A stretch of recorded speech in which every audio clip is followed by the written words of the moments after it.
What up? Uncle Benji here. Welcome back to the channel. We're going to continue today with the oral history of my collection. And today we're going to talk about a CD. You might have an inkling what we're going to talk about. If you see this album behind me, Roc Marciano, Marcberg. This is the album we're talking about. And the reason why I'm showing y'all the CD is that that's how I originally got this album. This album came out in 2010. As you may have heard on a previous video I didn't start buying vinyl till about 2013. So this was definitely a heavy CD era for me, downloading music as well. And I look back at the history and I actually didn't buy this album till 2011. I know that I was listening to it for a lot of 2010. There wasn't a lot of rap in 2010 that really excited me.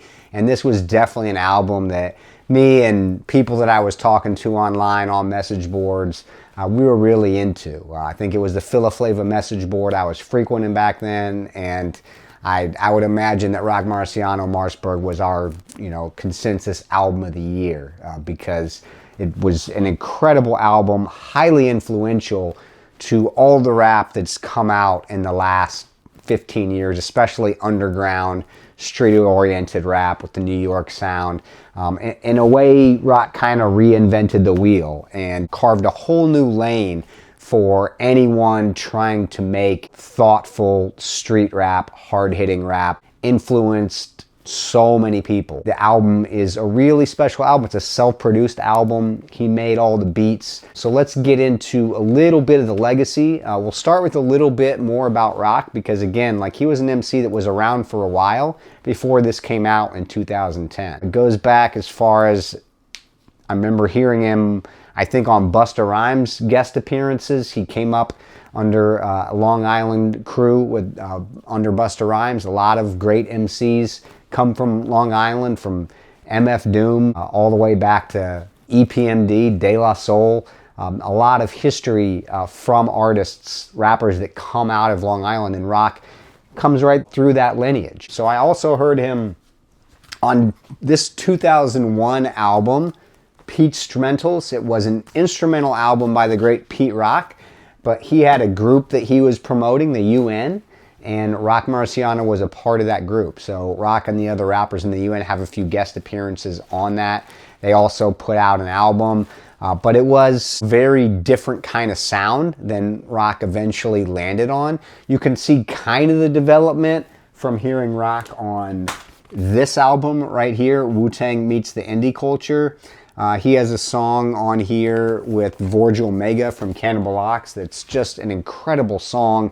Two very different styles, but clearly you could listen to that song and tell, like, man, both of the MCs are very special, very different, very cool that they were on that same song. But that was back in 2005. There wasn't a lot of material that Roc was putting out in between 2005 or 2010, at least not that I heard. But this album just kind of dropped like a bomb on the underground, and the buzz started spreading. And I remember when people first started talking about it on the message boards, I was interested, but at the same time, I wasn't like thinking, oh, this is going to be incredible. Like, I've heard this guy before. Yeah, he's dope. But it's like I'm not really listening to a lot of street rap at that time. I was really into Billy Woods and Supercron and everything his Backwoods studio was doing. And there were some other scenes kind of bubbling around them that weren't as street-oriented rap that I was into at that time.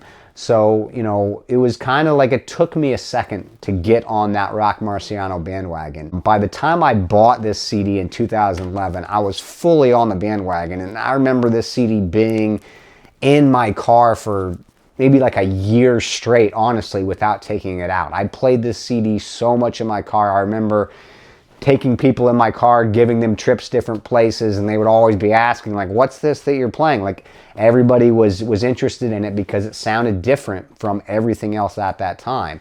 He also had a guest appearance from Ka on this album, and this is, I'm sure, the first time that I ever heard Ka knowingly. He had stuff in the Natural Elements way back in the day, but like, I doubt if I heard any of that. I definitely didn't know who he was, but he had an appearance on here. And, when I listened to this album for that whole year, I had no idea who Ka was going to become. I didn't think the verse was that crazy because I wasn't paying that much attention to it. Ka has a monotone voice. You know, you really have to listen to what Ka is saying to pick up on it. So it's crazy that Ka is on here, and you know that their relationship was very tied together during this era. You'll hear me talk about this more once I talk about some Ka albums on this channel.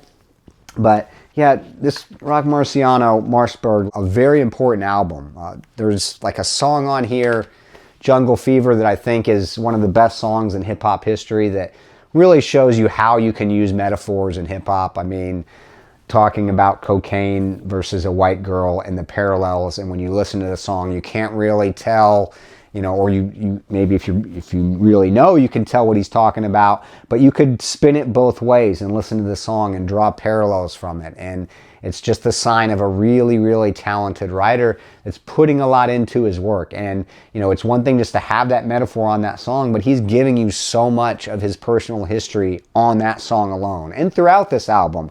But that song in particular has always been one of my favorites. There's also, at the end of the album, there's shoutro, which is something that artists used to do all the time in hip-hop when I was coming up, have an outro at the end of the track or end of the album where they're going to shout out family, friends, other rappers, producers, artists, you know, homies that passed on, like anybody that you want to shout out, you put it on that track. Sometimes they have rhymes on there, often not.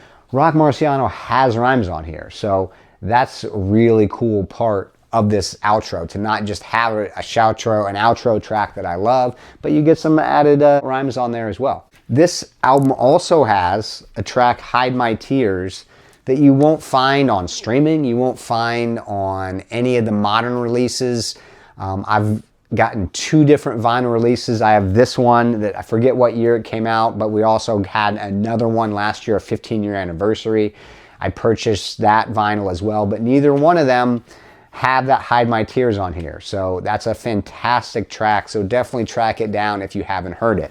There's bonus songs on here, a couple bonus songs on this one, on the 15-year one. There's another newer song that he adds on as well. So really cool vinyl editions that he has put out for those albums. But this CD was the genesis of me getting into rock and becoming a lifelong fan and buying all the numerous vinyl releases that he's put out since then. He's still chugging right along, putting out an album, if not every year, probably every other year, and still one of the best and most influential artists in the game.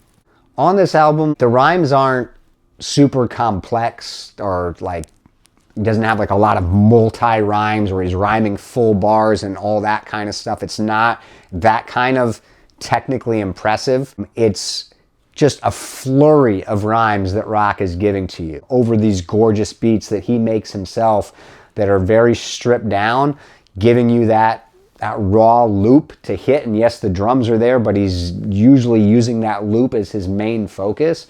And he is just unfurling rhymes on these tracks. They just keep coming, and there's so much detail, and you really get a sense of his personality and his disposition on the mic, you know, how he carries himself. He has a line on here where he says, "My ex says I'm a mess, yet still very tastefully dressed." And that's a line I repeat to this day. I really relate to that line personally, but it's a line where you can see a lot just like about him, who he is, how he carries himself.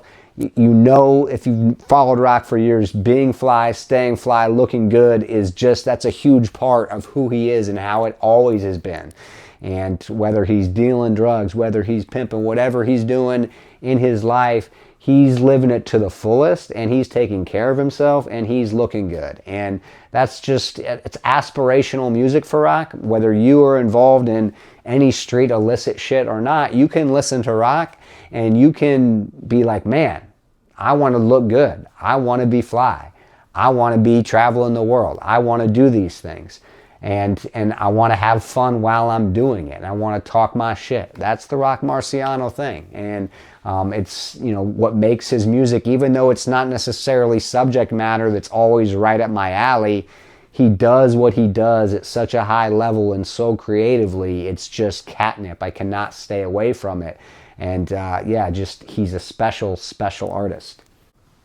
I'm sure you'll see more Roc Marciano videos from me over the course of this channel, but I had to give a shout out to this as truly a landmark hip-hop album that influenced so much of the stuff that we're going to talk on this channel about over time. And you know, when you hear people talk about Marcberg and Roc Marciano and how important it is, give that album the time, because man, like it is highly, highly influential and a true classic album. So that's it for today, y'all. Peace out, Uncle Benji. Till next time.